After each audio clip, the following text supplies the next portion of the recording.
of the cool things I get to do in my job is shoot action sequences. Hit up! Action is tough to shoot. It takes a long time. David insisted on everything be practical. It just adds a whole other visceral element. You spend weeks and weeks rehearsing these things and getting the timing right so that on the day you can essentially bang it out and get it done. Shooting the action sequences was my favorite thing about this whole process. Light it up!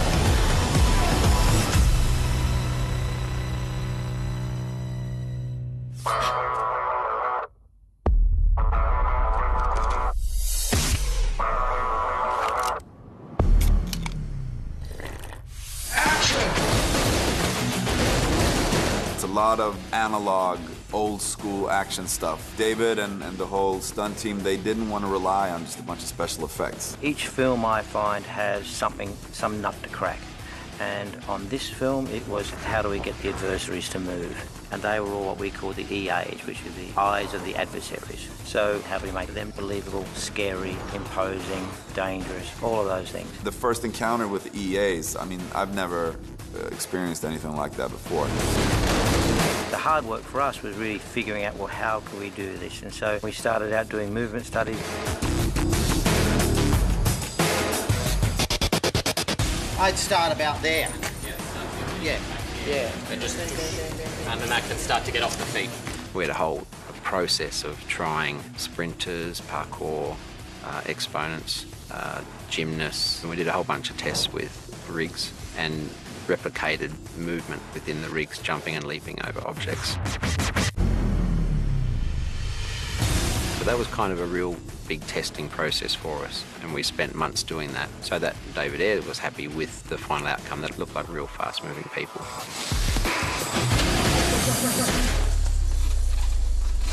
Cut!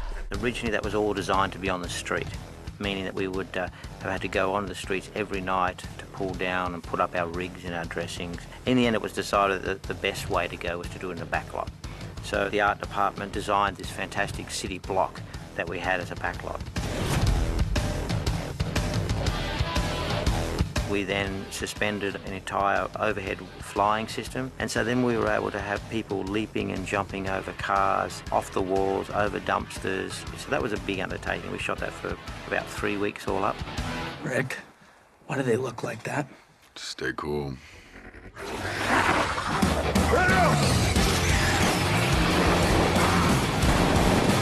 There were probably 50 people on wires with 100+ people on the sides working the wires, and there's a swarm of humanity that just looks crazy, you know, and the idea that you could easily have just done it digitally, but David wanted to shoot it and do it practically. We were in it, and you had to remind yourself, like, right, I got shit to do here, because it was overwhelming to just experience it. And that also brings out truthful performances, because everybody's just reacting to what's actually happening. The body language of the EAs was a really wonderful collaboration, and the physicality of some really amazing stuntmen and actors in very restricting costumes and wardrobe with this kind of blackened, kind of tar look and wearing these masks. But at the same time, heightening that in a way that really wasn't what a human being could do. There's always going to be CG, there's always going to be green screen, but the less there is, the better in my mind, because I think the audience feels when it's real.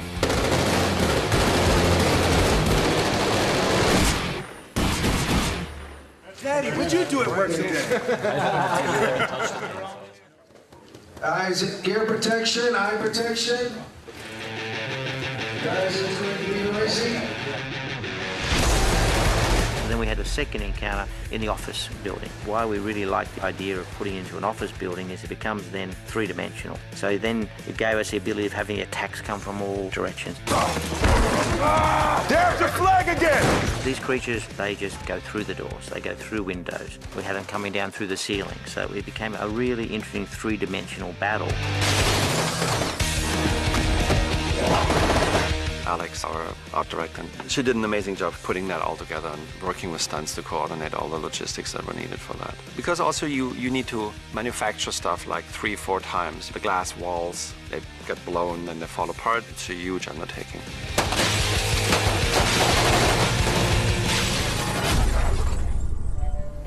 So, you shoot, you shoot, you shoot, you shoot. David came in and said, squib apocalypse, that's what he wanted. So, as many squibs as we could fit in that space, and that's what we went for. We tried to cram in as many as we could. There's definitely some destruction in there. And they had to design things in a way that, you know, if they were focusing on Croc in this moment, that the fight beat that Deadshot's up to, you know, in the back of frame, matches exactly when they turn around. And when you've got 7 or 8 people in the room all fighting multiple adversaries, then you can imagine the chaos. Ingrid, who's my stunt double, she's a real-life badass. Like, she can do anything. She's nuts. But they were really big advocates for letting us do all our own stunts, which was perfect. I didn't really want to hand Harley over to someone to do half the film, so it was amazing that I got to do a lot of it. And then there's this one scene where I kind of save everybody's ass. That was a massive effects thing where they had set up a flamethrower to burn these guys on this like scaffolding.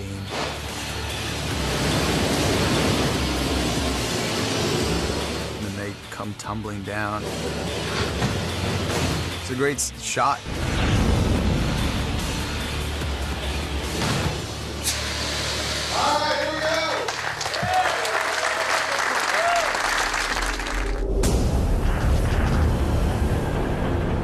Everyone can see all this trick stuff, right? Yeah, why? I'm off my meds. Our third and final major set piece of the film, the coming together of all the ideas that we've had through the first two. So in the first encounter, they've been actually thrown together, not by choice. And so we're designing action that really involves individuals fighting for themselves. So then we come to the second encounter, which is the first time we get a feeling that the characters actually start working together. So then we get into the third encounter, the end. We're into sort of a spiritual world. Who's this? What we're doing in the finale, it's really that blend between visual effects and what we can do practically. For me, the magic has to have a logic and a visual progression and be part of the world. So I drew upon the idea that's in the DC Comics universe about this character's ability to transport people in other dimensions and to have these amazing abilities to transform the environment.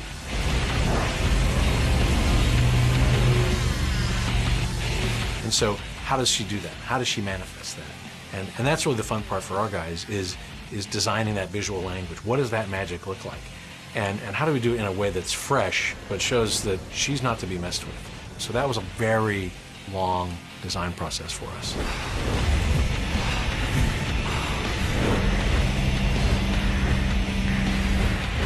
We have to go through a phase of really just exploring, number one, what fits this movie, the idea of the physicality of their magic is something you could touch and you could reach out and grab it if you were to freeze that moment. So in the same way that he develops his characters, we're going to develop the visual effects in this grounded style that still gives you this fantastic vision. We try to take it as far as we can practically, and David really wanted a big storm, kind of hurricane wind, so we set it up and started soaking the set.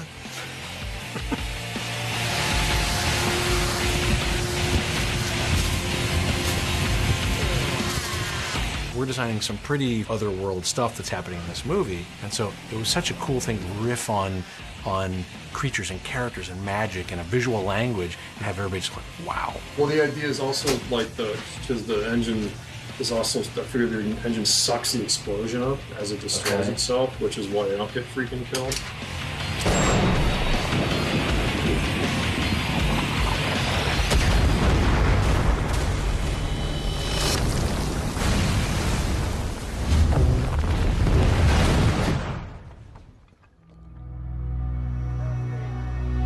There's a lot of creative firepower that comes together to make a film. Whether it's a director, a DP, costumes, special effects. It all comes down to a brain trust sitting around a table, working out exactly how they're going to do each shot.